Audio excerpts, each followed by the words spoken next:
अभिनव विद्या मंदिर।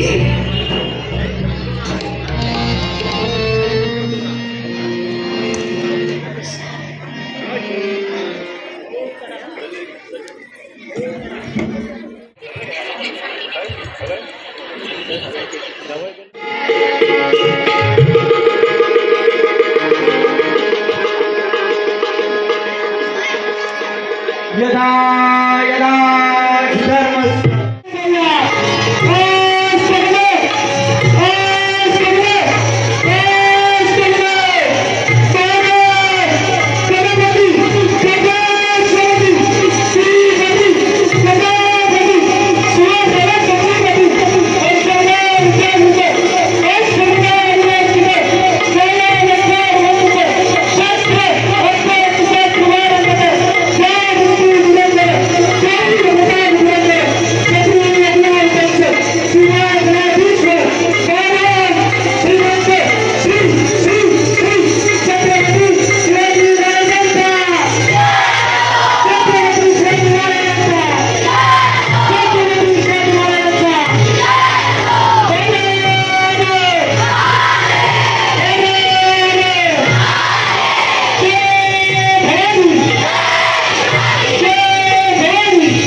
इस पोवाड़े कंपटीशन में पार्टिसिपेट लिया नहीं है, लेकिन जिन्होंने लिया उनके बारे में बोलना बहुत जरूरी है। इसके लिए आप सुनिए।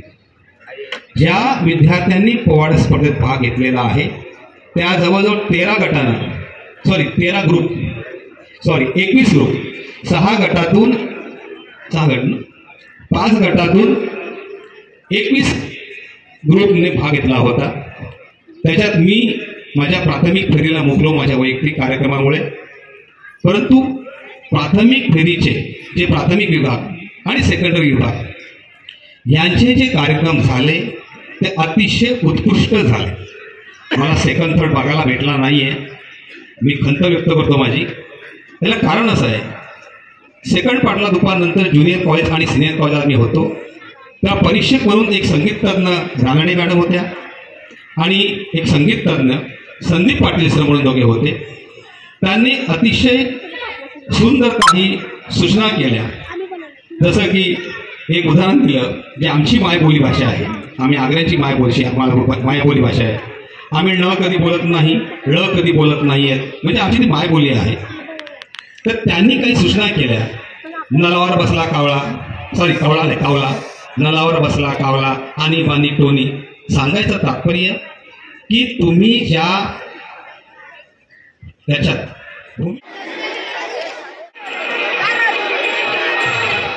पदवी महाविद्यालयाचे विद्यार्थी ज्यांनी मराठी साम्राज्याचा पोवाडा सादर केला आहे।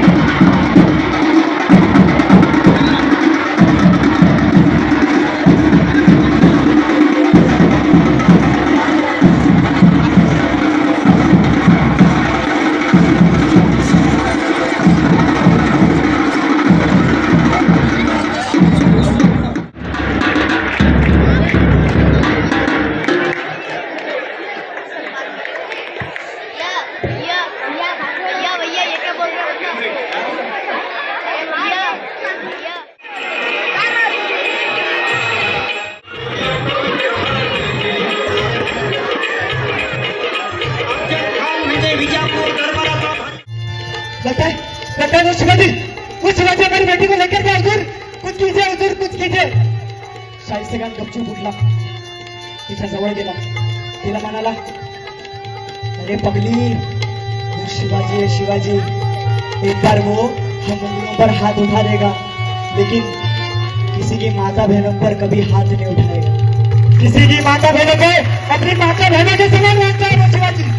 म्हणजे शाहिरांना या पोवाड्यामध्ये काय सांगायचं आहे तर आपल्या छत्रपती शिवाजी महाराजांनी फक्त गडे किल्ल्यांवरती हिंदू धर्माचा भगवा ध्वज फडकवला नाही, त्यांनी शत्रूच्या हृदयामध्ये देखील मानवतेचा भगवा ध्वज फडकवला।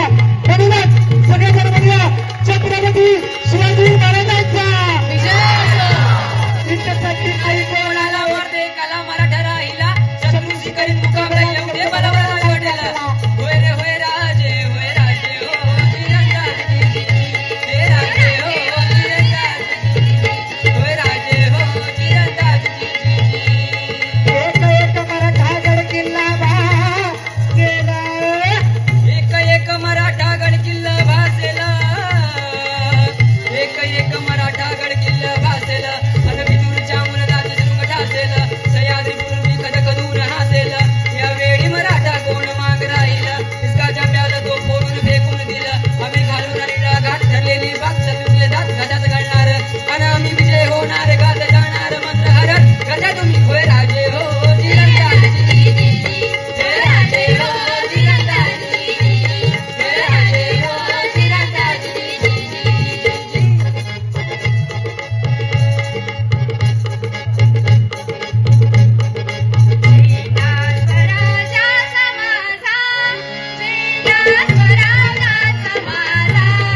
कायदा नव्हता. अहो कलम नव्हता की कायदा नव्हता तरी सुखी होती आपली प्रजा. कारण सिंहासनावर आरूढ होता माझा छत्रपती शिवाजी राजा.